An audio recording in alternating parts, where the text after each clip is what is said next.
Begin the morning by saying to thyself, I shall meet with the busybody, the ungrateful, arrogant, deceitful, envious, unsocial. All these things happen to them by reason of their ignorance of what is good and evil. But I who have seen the nature of the good that it is beautiful, and of the bad that it is ugly, and the nature of him who does wrong, that it is akin to me, not only of the same blood or seed, but that it participates in the same intelligence and the same portion of the divinity, I can neither be injured by any of them, for no one can fix on me what is ugly, nor can I be angry with my kinsman, nor hate him, for we are made for cooperation, like feet, like hands, like eyelids, like the rows of the upper and lower teeth. To act against one another then is contrary to nature, and it is acting against one another to be vexed and to turn away. Whatever this is that I am, it is a little flesh and breath, and the ruling part. Throw away thy books, no longer distract thyself, it is not allowed, but as if thou wast now dying. Despise the flesh, it is blood and bones and a network, a contexture of nerves, veins, and arteries.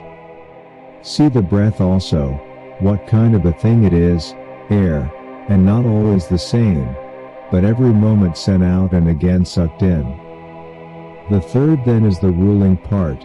Consider thus, thou art an old man, no longer let this be a slave, no longer be pulled by the strings like a puppet to unsocial movements, no longer either be dissatisfied with thy present lot, or shrink from the future.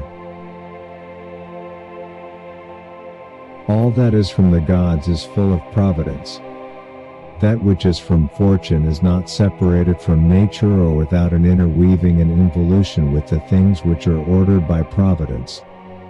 From thence all things flow, and there is besides necessity, in that which is for the advantage of the whole universe, of which thou art a part.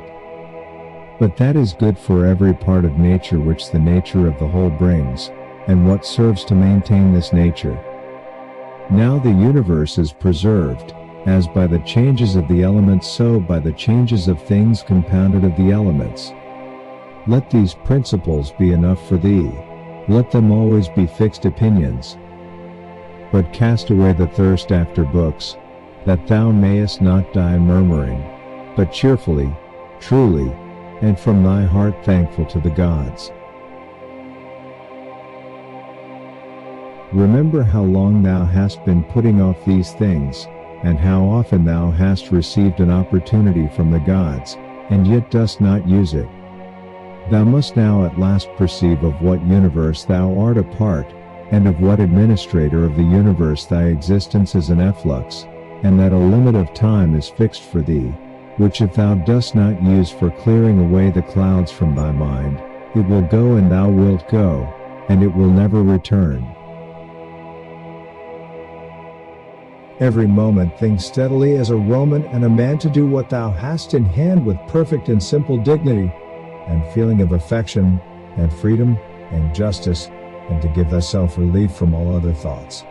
And thou wilt give thyself relief, if thou doest every act of thy life as if it were the last, laying aside all carelessness and passion aversion from the commands of reason, and all hypocrisy, and self-love, and discontent with the portion which has been given to thee. Thou seest how few the things are, the which if a man lays hold of, he is able to live a life which flows in quiet, and is like the existence of the gods, for the gods on their part will require nothing more from him who observes these things. Do wrong to thyself, my soul, but thou wilt no longer have the opportunity of honoring thyself. Every man's life is sufficient, but thine is nearly finished, though thy soul reverences not itself but places thy felicity in the souls of others. Do the things external which fall upon thee distract thee? Give thyself time to learn something new and good, and cease to be whirled around. But then thou must also avoid being carried about the other way. For those two are triflers who have wearied themselves in life by their activity. and yet have no object to which to direct every movement, and in a word, all their thoughts. Through not observing what is in the mind of another, a man has seldom been seen to be unhappy, but those who do not observe the movements of their own minds must of necessity be unhappy. This thou must always bear in mind: what is the nature of the whole, and what is my nature, and how this is related to that, and what kind of a part it is of what kind of a whole, and that there is no one who hinders thee from always doing and saying the things which are according to the nature of which thou art a part. Theophrastus, in his comparison of bad acts, such a comparison as one would make in accordance with the common notions of mankind, says, like a true philosopher, that the offenses which are committed through desire are more blamable than those which are committed through anger. For he who is excited by anger seems to turn away from reason with a certain pain and unconscious contraction, but he who offends through desire, being overpowered by pleasure, seems to be in a manner more intemperate and more womanish in his offenses. Rightly then, and in a way worthy of philosophy, he said that the offense which is committed with pleasure is more blamable than that which is committed with pain, and on the whole the one is more like a person who has been first wronged and through pain is compelled to be angry, but the other is moved by his own impulse to do wrong, being carried towards doing something by desire. Since it is possible that thou mayest depart from life this very moment, regulate every act and thought accordingly. But to go away from among men, that there are gods, is not a thing to be afraid of, for the gods will not involve thee in evil. But if indeed they do not exist, or if they have no concern about human affairs, what is it to me to live in a universe devoid of gods or devoid of providence? But in truth they do exist, and they do care for human things, and they have put all the means in man's power to enable him not to fall into real evils. And as to the rest, if there was anything evil, they would have provided for this also, that it should be altogether in a man's power not to fall into it. Now that which does not make a man worse, how can it make a man's life worse? But neither through ignorance, nor having the knowledge, but not the power to guard against or correct these things, is it possible that the nature of the universe has overlooked them, nor is it possible that it has made so great a mistake, either through want of power or want of skill, that good and evil should happen indiscriminately to the good and the bad. But death certainly and life, honor and dishonor, pain and pleasure, all these things equally happen to good men and bad, being things which make us neither better nor worse. Therefore they are neither good nor evil. How quickly all things disappear, in the universe the bodies themselves, but in time the remembrance of them, what is the nature of all sensible things, and particularly those which attract with the bait of pleasure or terrify by pain, or are noised abroad by vapory fame, how worthless and contemptible, and sordid, and perishable, and dead they are. All this it is the part of the intellectual faculty to observe. To observe too who these are whose opinions and voices give reputation, what death is, and the fact that, if a man looks at it in itself, and by the abstractive power of reflection resolves into their parts all the things which present themselves to the imagination in it, he will then consider it to be nothing else than an operation of nature. And if anyone is afraid of an operation of nature, he is a child. This, however, is not only an operation of nature, but it is also a thing which conduces to the purposes of nature. To observe too how man comes near to the deity, and by what part of him, and when this part of man is so disposed.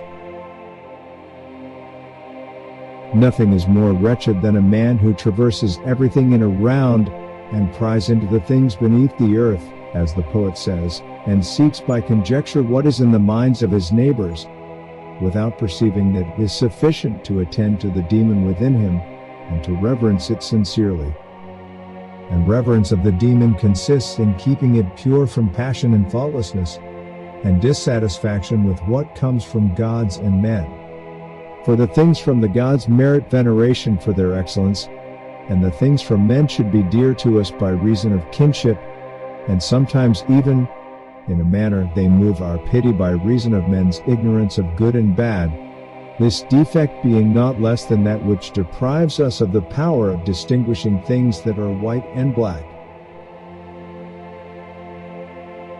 Though thou shouldst be going to live 3,000 years, and as many times 10,000 years, still remember that no man loses any other life than this which he now lives, nor lives any other than this which he now loses.